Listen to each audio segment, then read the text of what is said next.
नमस्कार, मैं doctor Awadhesh Kumar Sharma, assistant professor, LPS institute of cardiology Kanpur. साथियों, मैं आज आपको बताना चाहूँगा लिपिड, कोलेस्ट्रॉल, जिसको कि हम आम भाषा में कोलेस्ट्रॉल कहते हैं, के शरीर पर क्या दुष्प्रभाव हैं और लिपिड हमारे लिए क्यों ज़रूरी है। जो लिपिड्स या फैट्स जो हैं वो हमारे शरीर में बहुत कई सारे कार्यों में काम आते हैं। जैसे कि हमारी जो स्किन की ग्लोइंग है वो लिपिड से और कोलेस्ट्रॉल से होती है। हमारे ब्रेन की सेल्स हैं, यादाश्त की क्षमता है, ये सब भी जो है लिपिड से ही रेगुलेट होती है। अगर लिपिड बॉडी में नहीं होगा तो हमारी स्किन में ग्लो नहीं होगा, हमारे ब्रेन की सेल्स कमज़ोर होंगी और बॉडी में बहुत सारी जो अदर सेल्स होती हैं, दूसरी सेल्स होती हैं, उनकी फंक्शनिंग के लिए और विभिन्न विटामिन जैसे कि विटामिन डी हो गया, कैल्शियम हो गया, इनके एब्जॉर्प्शन के लिए भी, जिससे कि हमारी बोन्स स्ट्रांग होती हैं, उसके लिए भी लिपिड जो है एक बहुत महत्वपूर्ण भूमिका अदा करता है। तो जैसा कि मैंने बताया कि लिपिड कई मायनों में हमारे शरीर के लिए फ़ायदेमंद भी होता है। तो जो ये लिपिड्स को लेकर भ्रांतियाँ बनी हुई हैं कि लिपिड्स के सिर्फ दुष्परिणाम ही होते हैं, दुष्प्रभाव ही होते हैं शरीर पे, ये पूरी तरीके से बिल्कुल गलत है। किसी भी चीज़ की, चाहे वो कोई मल्टीविटामिन हो, चाहे कोई हेल्थ सप्लीमेंट हो या कुछ भी हो, उसकी अधिकता जो है हमेशा वो ख़राब होती है। अगर हम उसको एक लिमिटेड अमाउंट में लें, एक सीमित मात्रा में लें, तो वो हमारे शरीर के लिए नुकसानदेह नहीं है। ये बात ठीक लिपिड्स पर भी लागू होती है कि अगर लिपिड्स की हम सीमित मात्रा में, अगर लिपिड्स का, फैट का या कोलेस्ट्रॉल का सेवन करें तो वो हमारे शरीर के लिए कई मायनों में फ़ायदेमंद होता है। लेकिन जब दिक्कत तब पैदा होती है, परेशानी तब पैदा होती है, समस्या तब पैदा होती है जब हम फैट्स का बहुत ज़्यादा मात्रा में या अधिकाधिक मात्रा में या जो लिमिट्स हैं उससे ज़्यादा सेवन करने लगते हैं और बहुत ज़्यादा घी, तेल, चिकनाई का सेवन अपनी डाइट में करने लगते हैं। तब जो वैल्यूज़ हमारी बॉडी में लिपिड्स की जो चाहिए होती हैं, जब वो वैल्यूज उससे ज़्यादा काफ़ी बढ़ने लगती हैं तो ये शरीर पर अपने दुष्प्रभाव छोड़ने लगता है। जैसा कि हम सभी जानते हैं कि आज हमारे भारत में हृदय रोग की समस्या एक बहुत बड़ी और गंभीर समस्या के रूप में उभर रही है।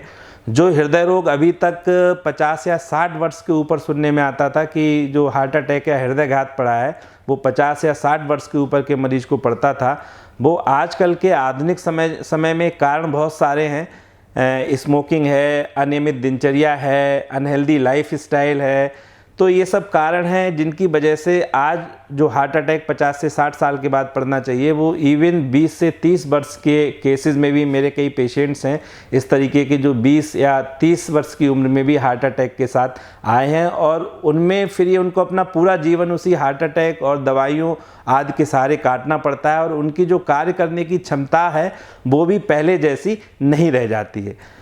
तो हृदय रोगों पर लिपिड्स का एक बहुत बड़ा दुष्प्रभाव पड़ता है। अगर हम लिपिड्स अधिकाधिक मात्रा में लेते हैं तो लिपिड्स मेनली हमारी बॉडी में एक सवाल उठता है कि आता कहाँ से है। तो लिपिड्स एक तो हमारे लीवर में ऑटोमेटिक, जितने शरीर को हमारी रिक्वायरमेंट है, हमारा जो लीवर है जिसको यकृत कहते हैं, वहाँ से लिपिड्स का अमाउंट है, वसा का अमाउंट, कोलेस्ट्रॉल का अमाउंट जनरेट होता है, बनता है जितना बॉडी को रिक्वायरमेंट है। दूसरा, हमारी बॉडी में लिपिड्स जो है हमारे खान पान से आता है। खान पान में जो हम घी, तेल, चिकनाई ऊपर से खाते हैं, देसी की मक्खन मलाई जो हम ऊपर से खाते हैं, वो हमारे शरीर में जाके लिपिड्स में कन्वर्ट हो जाता है और अगर हम इसको बहुत अधिक मात्रा में लेते हैं तो इसकी लिमिट्स बॉडी में, जो इसका लेवल है बॉडी में, बहुत ज़्यादा बढ़ जाता है। तो इसमें मेनली जो नुकसानदेह हमारे शरीर के लिए माना जाता है वो सैचुरेटेड फैट्स होते हैं। सैचुरेटेड फैट्स वो फैट्स होते हैं जो कि रूम टेम्परेचर पर जम जाते हैं, जैसे कि देसी घी हो गया, डालडा जिसका पहले इस्तेमाल होता था, डालडा घी हो गया, कोकोनट ऑयल हो गया। ये सब क्या होते हैं? सैचुरेटेड फैट्स होते हैं। अगर आप इनको रूम टेम्परेचर पे नॉर्मली रख देंगे तो ये जम जाएंगे। तो ये सैचुरेटेड फैट्स मेनली जो है शरीर के लिए बहुत ज़्यादा ही नुकसानदेह होते हैं और ये कहा जाता है कि एक दिन में 10% से ज़्यादा, जो जितना भी हमारा फैट इंटेक हमें लेना है उसमें 10% से ज़्यादा सैचुरेटेड फैट्स की फॉर्म में नहीं होना चाहिए और हमें कोशिश करनी चाहिए कि ज़्यादातर फैट जो हम लें वो पॉली अनसैचुरेटेड या मोनो अनसैचुरेटेड फैट्स होने चाहिए। जैसे ओमेगा 3 फैटी एसिड्स हैं, डिफरेंट टाइप के ऑयल्स हैं, मस्टर्ड ऑयल हैं, ओलिव ऑयल है, या जो कुछ कम टेम्परेचर पे जो रिफाइन किए हुए वेजिटेबल ऑयल्स होते हैं जो कि रूम टेम्परेचर पे नहीं जमते हैं, उनको हम सीमित मात्रा में ले सकते हैं।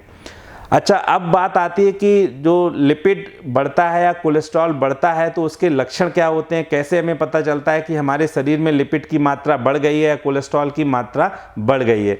तो सामान्यतः ये देखा गया है कि जो लोग मोटे होते हैं, मोटे का मतलब जिनका body mass index, height upon weight का होल स्क्वायर अगर हम करें तो इससे बॉडी मास इंडेक्स निकलता है, जिनका बॉडी मास इंडेक्स नॉर्मली ये 19.5 से 24.9 के बीच होता है। तो अगर किसी का बॉडी मास इंडेक्स 25 से ऊपर आता है तो वो ओबेसिटी या मोटापे की श्रेणी में आता है। या फिर जो हमारे देश में ज़्यादातर मिलती है मोटापा, सेंट्रल ओबेसिटी, या फिर जो जिसको हम कहते हैं कि पेट निकल आया या फिर तोंद निकल आई। तो अगर जो है कमर की मोटाई जो है, कमर की चौड़ाई जो है, अगर मेल व्यक्ति में जो पुरुष है उसमें 102 सेंटीमीटर से ज़्यादा और फीमेल में 88 सेंटीमीटर से ज़्यादा है तो ये भी मोटापे की श्रेणी में आता है। तो सामान्यतः ये माना जाता है कि अगर कोई व्यक्ति मोटा है तो उसका जो लिपिड प्रोफाइल है और कोलेस्ट्रॉल है वो भी ज़्यादातर केसेस में डिरेंज होगा या फिर जो है बढ़ा हुआ होगा। तो एक तो मोटापे को देख के हम बता सकते हैं कि आपका कोलेस्ट्रॉल बढ़ा है और आपको कोलेस्ट्रॉल चेक कराने की ज़रूरत है। दूसरी चीज़ होती है कि बहुत से लोगों को आपने देखा होगा कि आँखों के यहाँ पर जो है निशान हो जाते हैं, पीले पीले से निकल आते हैं। तो ये भी एक तरीके का शरीर में ज़्यादा, जिसको कि हम जेंथस कहते हैं, ये भी एक साइन होता है कि आपके शरीर में लिपिड की मात्रा ज़्यादा है। और वैसे इन चीज़ों के अलावा लिपिड का कोई ऐसे लक्षण नहीं होता है कि लिपिड की वजह से किसी को दर्द हो, बुखार आए या फिर और कोई समस्या हो, ऐसा लिपिड बढ़ने से नहीं होता है। नॉर्मली ये साइलेंटली बॉडी में बढ़ता चला जाता है। लेकिन हाँ, अगर किसी व्यक्ति को मोटापा और इस तरीके के जो है साइंस मिल रहे हैं तो उनमें इसकी संभावना ज़्यादा होती है। अब बात आती है कि कैसे हम पता करें कि लिपिड जो है प्रोफाइल हमारा गड़बड़ है या फिर हमारे शरीर में कोलेस्ट्रॉल बढ़ा हुआ है। तो इसके लिए एक लिपिड प्रोफाइल का टेस्ट होता है जो कि फास्टिंग, खाली पेट, कम से कम 8 घंटे की फास्टिंग के बाद की। अगर आपने रात में 10 बजे खाना खाया है तो सुबह कम से कम 8 से 9 बजे, मतलब 8 घंटे की फास्टिंग के बाद अपना जो है फास्टिंग लिपिड प्रोफाइल का टेस्ट कराएं। तो जब फास्टिंग लिपिड प्रोफाइल का टेस्ट हम कराते हैं तो उसमें डिफरेंट टाइप्स की वैल्यू आती हैं। एक आता है टोटल कोलेस्ट्रॉल। टोटल कोलेस्ट्रॉल जो जितना कोलेस्ट्रॉल आपकी बॉडी में है उसका पता चलता है। नॉर्मली ये 200 मिलीग्राम पर डेसीलीटर से कम होना चाहिए। अगर इसकी वैल्यू 200 से ज़्यादा है तो आपके शरीर का कोलेस्ट्रॉल बढ़ा हुआ है। दूसरा जो बैड कोलेस्ट्रॉल कहते हैं, बैड कोलेस्ट्रॉल का मतलब कि ये कोलेस्ट्रॉल शरीर के लिए नुकसानदेह होते हैं। इसमें आते हैं हमारे एलडीएल कोलेस्ट्रॉल आता है, low density lipoprotein, VLDL cholesterol आता है, वेरी लो डेंसिटी लाइपोप्रोटीन, और ट्राइग्लिसराइड्स आता है। तो ये जो है बैड कोलेस्ट्रॉल में गिना जाता है। मेनली एलडीएल कोलेस्ट्रॉल इसमें मुख्यतः होता है। तो बैड कोलेस्ट्रॉल का मतलब है ये लिपिड्स जो है या कोलेस्ट्रॉल है लाइपोप्रोटीन्स की फॉर्म में। जो ब्लड है हमारा, ब्लड क्या है, पानी है। ये जो कोलेस्ट्रॉल है या लाइपोप्रोटीन्स है ये लिपिड्स हैं, बसा है, तो ये पानी के ऊपर तैरेंगी। तो ये ब्लड में क्या है, लिपिड्स के जो है ड्रॉप्स के फॉर्म में ये तैरते रहते हैं। और जो ब्लड वेसल्स की धमनियाँ जहाँ पे भी कोई सूजन या इन्फ्लेमेशन किसी वजह से होता है वहाँ पर ये जाके चिपक जाते हैं और फिर रक्त कणिकाओं के साथ मिलकर ये थक्का जमा लेते हैं। और उस थक्के की वजह से जो है धमनियों में क्या होने लगता है, ब्लड के जो रक्त का प्रवाह है वो अवरुद्ध होने लगता है, जिसको कि हम कहते हैं ब्लॉकेज आ गया। और जब ये ब्लॉकेज जो है हार्ट की नसों में होने लगता है, क्योंकि हार्ट की नसें छोटी होती हैं, तो जब ये ब्लॉकेज उसमें पैदा होने लगता है तो हार्ट को जो ब्लड की सप्लाई होती है उसमें बाधा पैदा होने लगती है, अवरोध उत्पन्न होने लगता है। और मरीज को जो है सीने में दर्द की शिकायत या फिर एंजाइना के लक्षण, या जब ये पूरी 100% पूरी नस बंद हो जाती है तो हार्ट अटैक की भी शिकायत हो जाती है। तो ये मेनली बैड कोलेस्ट्रॉल की वजह से होता है। तो एलडीएल जो बैड कोलेस्ट्रॉल है नॉर्मली जो है 100 मिलीग्राम पर डेसीलीटर से कम होना चाहिए। इसी तरीके से जो ट्राइग्लिसराइड्स हैं, ट्राइग्लिसराइड्स हमारी बॉडी में 150 मिलीग्राम पर डेसीलीटर से कम होने चाहिए। तो ये तो बैड कोलेस्ट्रॉल के फॉर्म में आ गए। अच्छा, ऐसा नहीं है कि सभी कोलेस्ट्रॉल खराब ही होते हैं, कुछ गुड कोलेस्ट्रॉल भी होते हैं। तो गुड कोलेस्ट्रॉल जो मेजर होता है वो एचडीएल की फॉर्म में मेजर होता है। एचडीएल मतलब हाई डेंसिटी लाइपोप्रोटीन की। ये वो लाइपोप्रोटीन्स हैं, लिपिड फॉर्म्स हैं जिनकी डेंसिटी क्या है, हाई है। और हाई डेंसिटी की वजह से जो है ये जमा नहीं होते हैं। तो ये क्या करते हैं, जो बैड कोलेस्ट्रॉल है उसको बॉडी से मोबिलाइज करते हैं और बैड कोलेस्ट्रॉल को घटाते हैं।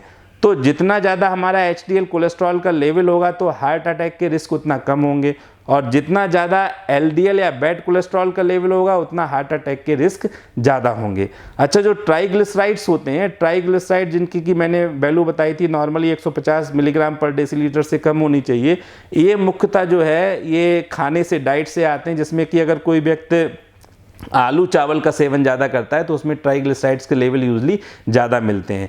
ऐसे ही एलडीएल जो है या टोटल कोलेस्ट्रॉल है, सैचुरेटेड फैट अगर कोई ज़्यादा लेता है तो उसमें ये जो है ज़्यादा मिलते हैं।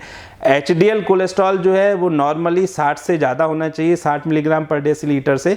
और एचडीएल कोलेस्ट्रॉल बढ़ाने के तरीके, अगर हम हरी सब्जियां खाएं या फिर जो है ओमेगा 3 फैटी एसिड्स का सेवन करें, नट्स खाएं, बादाम है, अखरोट हम खा रहे हैं, या फिश ऑयल है इसका सेवन कर रहे हैं, या फिर प्रॉपर हमारी हेल्दी लाइफ स्टाइल है, तो एचडीएल कोलेस्ट्रॉल लेवल जो कि गुड कोलेस्ट्रॉल है उसका लेवल अपने आप शरीर में बढ़ता चला जाता है। अच्छा, अब सवाल ये उठता है, ये तो हम समझ गए कि कोलेस्ट्रॉल के क्या नुकसान हैं, क्या फ़ायदे हैं, इसके लक्षण क्या हैं, कैसे हम इसको पता करते हैं। अगर आपका कोलेस्ट्रॉल का लेवल बढ़ा हुआ है, जैसे बहुत से मरीजों की शिकायत लेके आते हैं मेरे पास, रिपोर्ट्स लेके आते हैं कि सर हमने ये लिपिड प्रोफाइल का टेस्ट कराया था, जनरल रूटीन चेकअप में हमने कराया था, तो इसमें हमारा जो है ये कोलेस्ट्रॉल गड़बड़ आया है, अब हमें क्या करना चाहिए। तो सामान्यतः ऐसे मरीजों को सबसे पहले तो हम कहते हैं कि आप अपने जो आहार विहार है या जो दैनिक दिनचर्या आपकी लाइफ स्टाइल है, आप उसको चेंज करिए और हेल्दी लाइफ स्टाइल को जो है अपनाइए। अब बात ये उठती है कि कोलेस्ट्रॉल को हमें कंट्रोल कैसे करना है। तो कोलेस्ट्रॉल कंट्रोल करने का, लिपिड प्रोफाइल कंट्रोल करने का जो हम अपने मरीजों को तरीका बताते हैं, उसमें सबसे प्रथम तरीका है फिजिकल एक्टिविटी।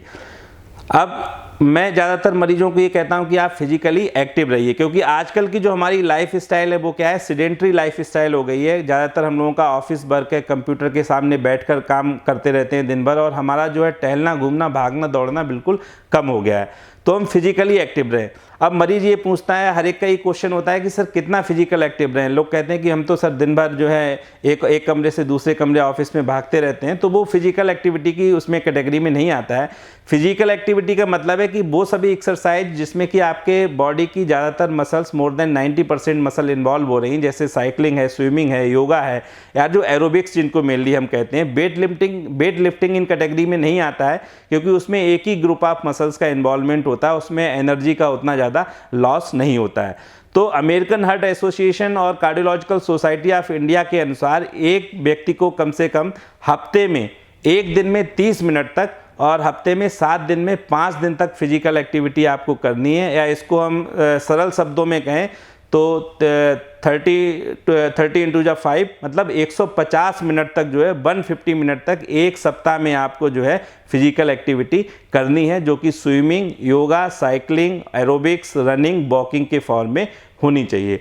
अच्छा, दूसरा जो है कोलेस्ट्रॉल को कम करने का, हेल्दी लाइफ स्टाइल का जो दूसरा सबसे मुख्य तरीका है इसको ठीक करने का अपनी लाइफ स्टाइल को, वो है एक अच्छी डाइट और हेल्दी डाइट। अब आधुनिक समय में व्यस्त दिनचर्या की वजह से हमारा खाना पीना भी गड़बड़ हो गया है। ज़्यादातर लोग जो है बाहर का खाना आज खाते हैं। तो हमारी डाइट क्या हो, हेल्दी हो। हेल्दी डाइट की कैटेगरी में क्या आता है कि हरी सब्जियां हम खूब खाएं, फ्रूट्स खाएं। फ्रूट्स में भी वो फ्रूट्स जो कि डार्क कलर्ड होते हैं, जैसे डार्क कलर्ड सेब हो गया या ब्लैक ग्रेप्स हो गए, क्योंकि उसमें राइबोफ्लेविन्स होते हैं जो कि हार्ट के लिए और लिपिड्स के लिए फ़ायदेमंद होते हैं। इसके अलावा जो मैदा वगैरह या जो रिफाइंड जो फ्लोर है उसका इस्तेमाल हमें कम से कम करना चाहिए। मल्टीग्रेन है या जो फाइबर रिच डाइट है उसको हमें ज़्यादा से ज़्यादा लेना चाहिए। और जो देसी घी है, मक्खन है, मलाई है, चीनी है, आलू है, चावल है, इनका सेवन जो है हमें कम करना चाहिए, क्योंकि इनका सेवन करने से और रिफाइंड फ्लोर का ज़्यादा से ज़्यादा सेवन करने से हमारे शरीर में एक तो मोटापा बढ़ता है, अननेसेसरी फैट बढ़ता है, कोलेस्ट्रॉल हमारी बॉडी का बढ़ता है। अच्छा, एक्सरसाइज, फिजिकल एक्टिविटी और डाइट के बाद जो सबसे इम्पॉर्टेंट चीज़ है हेल्दी लाइफस्टाइल में, वो आता है स्मोकिंग। स्मोकिंग हमें बिल्कुल भी नहीं करना है। टोबैको सेसेशन हमें करना है, टोबैको बिल्कुल बंद करना है। टोबैको चाहे किसी भी फॉर्म में हो, चाहे आप उसको जला के पीते हो स्मोकिंग में या बीड़ी में, चाहे उसको आप चबा के खाते हो गुटखा में, तम्बाकू में, पान में, तो निकोटीन का, टोबैको का सेवन जो है बिल्कुल वर्जित है। एक व्यक्ति जो कि टोबैको लेता है, स्मोकिंग करता है, उसमें हार्ट अटैक के रिस्क, उसमें लिपिड प्रोफाइल बड़े होने के रिस्क, उसमें डायबिटीज़ का खतरा या उसमें ब्लड प्रेशर का खतरा एक नॉर्मल व्यक्ति से 4 से 5 गुना ज़्यादा होता है। और आजकल जो यंग एज में हार्ट अटैक के केस आ रहे हैं उसमें ज़्यादातर जो लोग जो है स्मोकर्स होते हैं, चेन स्मोकर्स होते हैं। तो स्मोकिंग को जो है हमें बिल्कुल ना कहना है। अच्छा, चौथी चीज़ जो इसमें इम्पॉर्टेंट है वो है हमारा स्ट्रेस लेवल। आजकल के समय में हर व्यक्ति का स्ट्रेस लेवल बहुत ज़्यादा बढ़ा हुआ है और स्ट्रेस जो है वो डायरेक्टली जो है बॉडी को सफ़र करता है। और जो हार्ट डिजीज़ को करने के लिए, हार्ट अटैक के लिए स्ट्रेस एक बहुत इम्पॉर्टेंट फैक्टर है। और स्ट्रेस की वजह से जो कोलेस्ट्रॉल है उस पर भी फ़र्क पड़ता है और हमारी लाइफ स्टाइल जो है वो अनहेल्दी हो जाती है। तो स्ट्रेस हमें बिल्कुल नहीं करना है। हमें अपनी जो दिनचर्या है, रूटीन है, उसको समयबद्ध तरीके से एक डिसिप्लिन्ड वे में, एक नियमित तरीके से जीना है। ओवर अपॉइंटमेंट हमें नहीं करना है, ओवर वर्क नहीं करना है, बहुत ज़्यादा नेगेटिविटी अपनी लाइफ में नहीं बननी है। अपनी लाइफ को हमें हैप्पी रखना है डिफरेंट टाइप के माध्यम से, पॉजिटिव माइंड रखना है, अपने वर्क को बिल्कुल सही तरीके से रेगुलेट रखना है। और इसके अलावा जो है, जो मैंने बताया कि डाइट में जो ख़ास तौर से जो तैलीय पदार्थ हैं उनका सेवन जो है हमें बहुत कम करना है। और तैलीय में जो सैचुरेटेड फैट्स हैं वो काफ़ी ख़तरनाक हैं। अब लोग सबसे जो उनका नेक्स्ट क्वेश्चन होता है कि सर हम कौन सा तेल खाएं, या फिर हम ये घी ले सकते हैं, देसी घी खा सकते हैं कि नहीं खा सकते हैं। तो देखिए, परहेज का मतलब ये नहीं होता है कि किसी भी चीज़ को आप बिल्कुल बंद कर दें या फिर जो है बिल्कुल जीरो कर दें, ख़ास तौर से डाइट के मामले में। तो अगर आप देसी घी के बहुत ज़्यादा शौकीन हैं तो आप 1 या 2 चम्मच देसी घी जो है अपनी डाइट में ले सकते हैं, दाल में खा सकते हैं। कुछ लोग रोटी में लगा के खाने के शौकीन होते हैं तो ले सकते हैं, लेकिन एक सीमित मात्रा में लें। ये ना है कि आप बहुत ज़्यादा अधिक मात्रा में हर चीज़ में देसी घी का यूज कर रहे हैं। अच्छा, खाने में जो ये देखा गया है, विभिन्न शोधों में या रिसर्च में निकल के आया है, जो ओमेगा 3 फैटी एसिड्स हैं या पॉली अनसैचुरेटेड फैटी एसिड जिनमें ज़्यादा होते हैं, जैसे कि हमारा सबसे अच्छा अगर शुद्ध सरसों का तेल है, मस्टर्ड ऑयल है, तो वो बहुत अच्छा है हार्ट के लिए और लिपिड्स वगैरह के लिए भी बहुत अच्छा है। या फिर वर्जिन ओलिव ऑयल है, जैतून का तेल, वो भी काफ़ी अच्छा है। या फिर डिफरेंट टाइप के जो रिफाइंड ऑयल्स हैं, जो कि खास तौर से वो रिफाइंड ऑयल जो कम टेम्परेचर पे हीट किए जाते हैं। जो ज़्यादा टेम्परेचर पे हीट किए जाते हैं वो उतने फ़ायदेमंद नहीं होते हैं। तो जो वर्जिन रिफाइंड ऑयल्स होते हैं वो हेल्थ के लिए बेनिफिशियल होते हैं, उसमें पॉली अनसैचुरेटेड फैटी एसिड ज़्यादा होता है। फिश ऑयल है वो बॉडी के लिए अच्छा होता है। और जो नट्स होते हैं कि बादाम है, अखरोट है, इनका सेवन करना चाहिए। ये कहा जाता है जो विभिन्न शोधों के अनुसार कि कम से कम 1 मुट्ठी तक जो है ड्राई फ्रूट्स का सेवन जो है हमारे लिए बिल्कुल डेली करना चाहिए। तो अगर हम इन सब तरीक़ों को अपनाते हैं और ये जो बताए हुए तरीके हैं इन सब को अपनाते हैं तो ज़्यादातर केसेस में जो है 3 महीने में लिपिड प्रोफाइल सही आ जाता है। अगर इससे हमारा वेट भी कंट्रोल होगा। अच्छा, वेट एक मोटापा है वो अपने आप में एक अलग रिस्क फैक्टर है, तो मोटापे पे हमें बिल्कुल अपना नियंत्रण रखना है। और अगर एक्सरसाइज और डाइट पे हम ध्यान रखेंगे तो मोटापा हमारा ऑटोमेटिकली जो है कम हो जाएगा और BMI हमारा जो है वो नॉर्मल रेंज में आ जाएगा। ये सब फैक्टर्स अगर हम अपनाते हैं तो 3 महीने में कोलेस्ट्रॉल का लेवल हमारा सही हो जाएगा, बॉडी भी हमारी ठीक हो जाएगी। और उसके बाद जो है हमें दोबारा लिपिड प्रोफाइल फास्टिंग अपना रिपीट करना चाहिए 3 महीने बाद। फिर हम देखें कि अगर नॉर्मल आ गया तो हेल्दी लाइफ स्टाइल को हमें कंटिन्यू रखना है।